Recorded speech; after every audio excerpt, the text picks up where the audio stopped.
লাঠি আছে, লাঠিটা দাও, পুতুলটা দাও।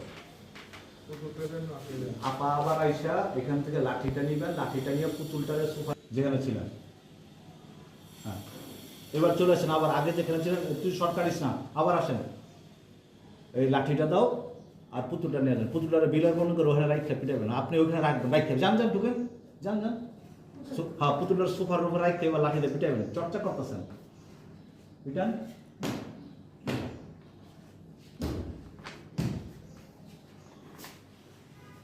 সিঁড়িটা রাখা সোজা।